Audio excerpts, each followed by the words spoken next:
Assalamualaikum warahmatullahi wabarakatuh. Sebelumnya saya minta maaf ya kalau suaranya agak-agak aneh karena biasanya pakai clip on, sekarang nggak pakai clip on. Clip onnya nggak tahu sama anak saya taruh mana.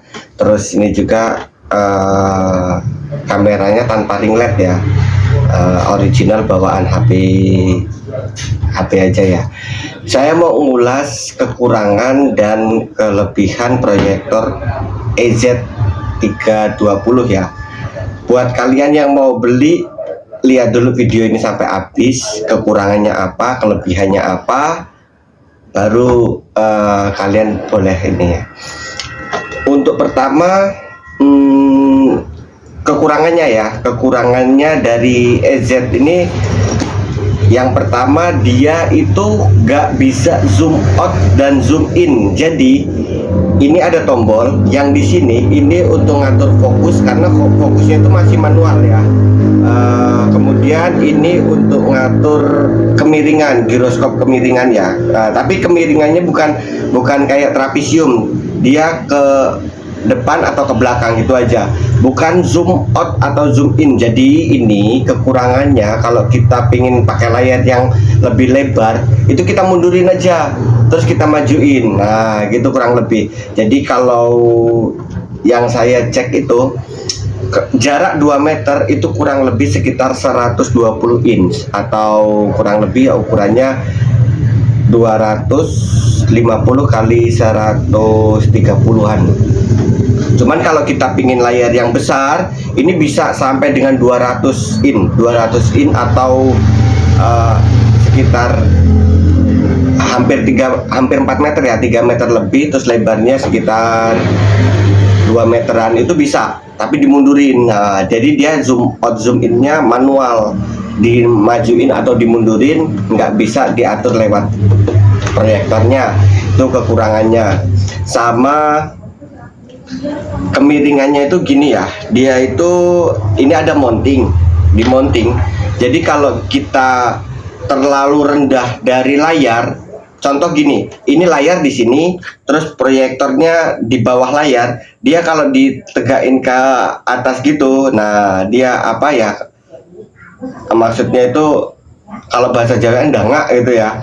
Nah dia kalau naik ke atas itu posisinya layar itu kita bikin presisi, maksudnya kotak gitu, itu nanti bagian tengahnya fokus, bagian bawahnya itu enggak fokus. Kalau kita nonton film yang pakai subtitlenya itu agak blur dikit ya. Cuman kalau kita pengaturannya seperti ini, jadi layar itu saya akalin, layar itu posisinya agak miring ke depan, terus setelan layarnya dibikin begini, jadi bawah lebih kecil daripada yang atas, itu baru dia fokus keseluruhan. Tapi kalau dia sama besar kayak persegi panjang gitu, dia bagian bawahnya itu blur. Itu kekurangannya ya. Terus apalagi kekurangannya, sama satu lagi, ini belum wifi tapi scan mirroring. Dari HP di scan masuk ke sini, belum Android ini ya, baru WiFi aja. Dan WiFi yang dimasukkan di sini kan, di sini ada pengaturan, terus kita masukkan kode WiFi itu harus sama-sama yang di HP. Dan satu lagi kekurangannya, nggak semua HP bisa, cuman HP yang punya fitur live, smart live itu ya, di Samsung. Saya dicoba di Samsung A22 nggak bisa. Nah saya bisa itu di Samsung A31, A32 bisa. Samsung A13, Samsung nggak semua Samsung bisa untuk mirroring di proyektor ini. Terus kalau buat untuk ke STB, dia pakainya kabel HDMI hasilnya lebih ini. Nah udah, itulah kekurangannya dari EZ320. Kelebihannya apa? Kelebihannya untuk proyektor seharga 1 jutaan, ini tepatnya 1.250.000 ya. Dan harga proyektor kisaran 1.250.000 atau 1.300.000 ke bawah, itu yang resolusinya 1080p, itu yang real ini. Ini memang apa namanya, layarnya real 10 ini 1080 itu real. Jadi bukan 1080 tapi ternyata 720. Enggak, ini real.